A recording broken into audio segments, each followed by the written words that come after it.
بيبتدي الفيلم مع مجموعة من الشباب مجتمعين وبيتكلموا مع بعض عن حاجات عشوائية، وبيجي الواحدة فيهم اتصال من مامتها بتكون بتطمن على الاختبارات اللي على بنتها، وهي بترد وبتقول لها ان كله تمام. وبعدين بيروحوا على العربية سوا وبينتحروا. بيجي اتصال لأم البنت وبيكون مدرسها وبيعرفها ان بنتها ما جاتش المدرسة النهاردة، وفي طالبة شافتها بتروح مكان تاني وبلغتهم وما حضرتش الامتحانات. بتتفاجئ الأم اللي بتستغرب ان بنتها كذبت عليها وبتتهم المدرس انه يعرف حاجة عن الموضوع ده، لانه راسلها امبارح وطلب انها تقابله، وهي ليه خايفة وما راحتش المدرسة؟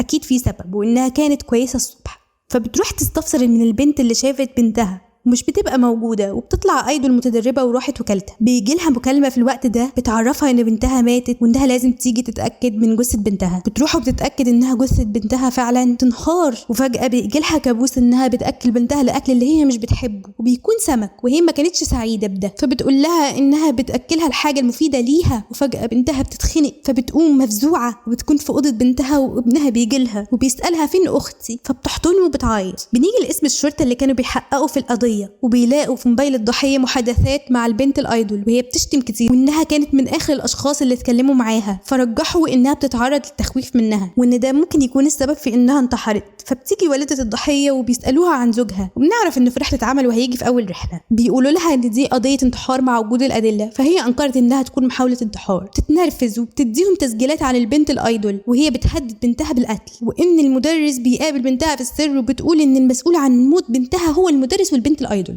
فبيسألها المحققين جبتي التسجيلات دي منين؟ فبتقول ان بنتها كان معاها تليفونها القديم وكانت عامله له مزامنه مع جهازها اللوحي بالصدفه. بيعرفوا المحققين ان كان في 4 بيحاولوا ينتحروا، لكنهم لقوا 3 بس، فاحتمال ان الشخص المفقود ده يكون القاتل او عارف حاجه.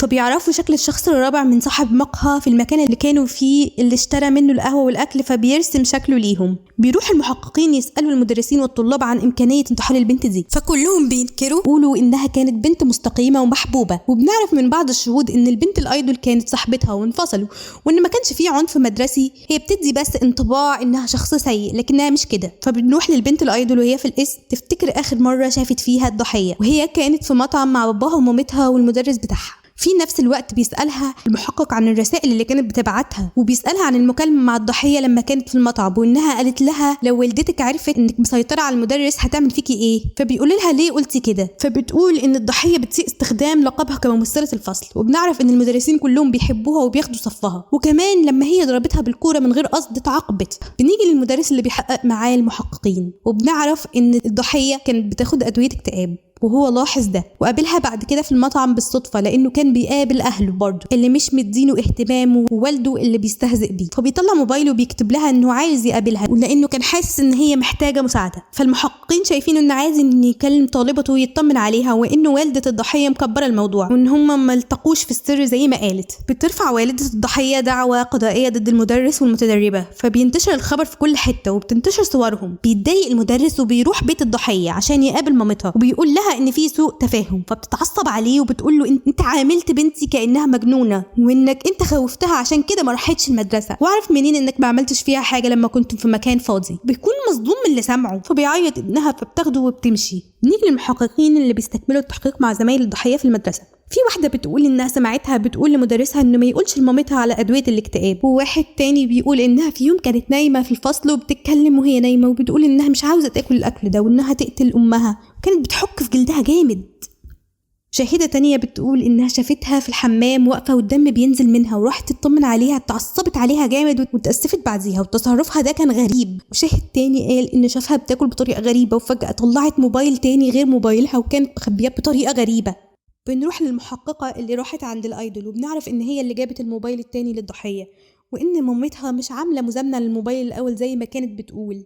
فبيروح المحققين لوالدة الضحية وبيسألوها عن الموبايل التاني، فبتنفعل وبتقول مفيش موبايل تاني، وإن بنتها ما تقدرش تعمل كده من وراها. فبيقولوا آخر مرة اتقفل الموبايل فيها كان عند برج الاتصالات اللي هنا. فبتتفاجئ وبتسمح لهم يفتشوا أوضة البنت، ما بيلاقوش حاجة للأسف، لكن قبل ما يمشي شاف رسمة مكتوب فيها أنا بقيت طفلة مثالية ما تضربنيش أرجوكي. راحوا يتكلموا في مستجدات القضية مع والدة الضحية اللي عرفوها إن المشتبه به الشخص الرابع احتمال يكون إنه كان هينتحر برضه مش قاتل. فتعصبت وقالت يعني أنت قصدك إن بنتي قتلت نفسها من غير سبب؟ فالمحققين قالوا لها إن الموبايلات مش متزامنة مع بعض، هو أنت كنت بتتنصتي على بنتك؟ فبترد عليهم إنها هي أمها تقدر تعمل اللي هي عاوزاه لمصلحة بنتها. بنعرف إنها أم مهووسة. في نفس الوقت وبيقبضوا على الشخص الرابع اللي كان بينتحر معاهم. بنعرف انه زيهم اتجمعوا كلهم عشان ينتحروا، وانه مش قاتل، ممكن ان هو يكون محرض ومساعد. بس سألوه ازاي يتواصل مع الناس دي، قال انه ما يعرفهمش، هو بس بعت الميعاد والمكان عشان الانتحار الجماعي، وبعت ل4 أشخاص بس، ما جاش منهم غير 2. فسألوه عن الطالبة، قال مش انا اللي جبتها، واحد من ال2 هم اللي جابوها. وفجأة افتكر الموبايل التاني اللي كان مع الضحية، وقال لهم هتعرفوا ازاي جت من الموبايل ده. وبيحكي لهم عن اللي حصل قبل ما ينتحروا، وانها كانت بتتكلم بطريقة غريبة، وبتقول ان اللي بيحصل ده شبه اللعبة، وان اللعبة مش هتنتهي غير لما يتقتل الزعيم الأخير، لكن ده مش هينفع يحصل. فبيسألوها مين الزعيم، فبتقول اسم مامتها، وقعدت تشتم مامتها اللي كانت بتجبرها على الحاجات اللي تعملها. وقال لهم انها كانت سعيدة وهي بتنتحر، وكان هو في آخر لحظة خايف وعاوز يهرب، كانت ماسكاه ومش راضية تسيبه يمشي عشان هي كانت شايفة انها تروح في حتة أحسن، وعاوزاه هو كمان يروح نفس الحتة. بيلاقوا تليفون الضحية التاني، وبيجي لهم نتائج التشريح اللي بتكون الاختناق بقى والأكسيد الكربون. بيكونوا عاوزين يقفلوا القضية على انها انتحار، لكن بيقول المحقق ان والدة الضحية مش عاوزة تنهيها على الانتحار، لازم تغلق الدعوة القضائية اللي رفعوها، وان هي السبب في انتحار بنتها.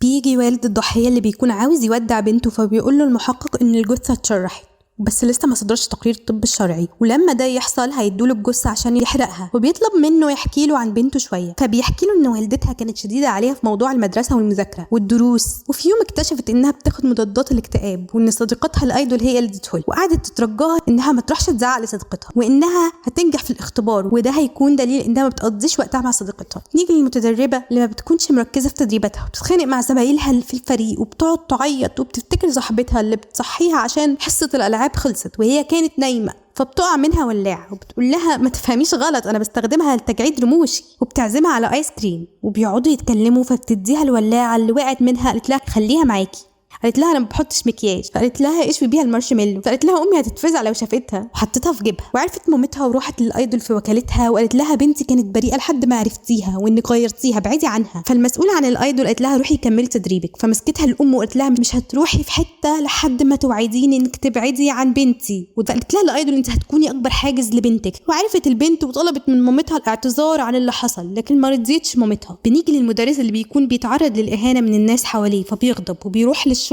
يقول لهم ان مامتها غريبه وان كل ده سوء فهم، انا ماليش دعوه. فطمنوا المحققين ان الدعوه هتسقط قريب، وانه يروح لبيته ويستريح. بنيجي لوالده الضحيه اللي بتروح للشخص الرابع اللي كان بينتحر معاهم، فبتقول له انت قتلت بنتي ليه؟ قال لها انا ما قتلتهاش، وان هي قالت لي قصتها، وان اكتر اكل بتكرهه هو السمك والحليب اللي انت بتجبريها تاكله، وان هي عندها حساسيه من السمك ده وبيجي لها حكه في كل جسمها. في عيد ميلاد جدها شافت صوره انت كنت رسماها وانت بتترجي مامتك، وده خلاها تفكر انها هتبقى وحشه زيك لما تكبر، وان واحد فيكم لازم يموت عشان تنتهي المعركه دي. وهي انتحرت لانها مش هتقدر تقتلك لانها بتحبك. فبتعيط الام وبتمشي وهي منهاره، فبيخفف عنها المحقق، فبتكابر وبتتهمه انه اتآمر مع المتهم ده عشان يبينها ان هي اللي قتلت بنتها، وقالت له ان يديها الموبايل التاني لو مش عارف يحقق هو، عشان هي هتحقق بطريقتها وهتقضيهم لانهم ما بيحققوش بطريقه صح. فبيديها المحقق الرسمه اللي لقاها في اوضه البنت، وبيقول لها انا عندي اولاد وعارف انك عملت ده عشان بتحبيها، ما يهمنيش تقضينا او لا، انا بقولك كده عشان تغيري من نفسك في تربيه اطفالك الباقيين. فبتقطع الرسمه وبتمشي وبتنهار في الشارع.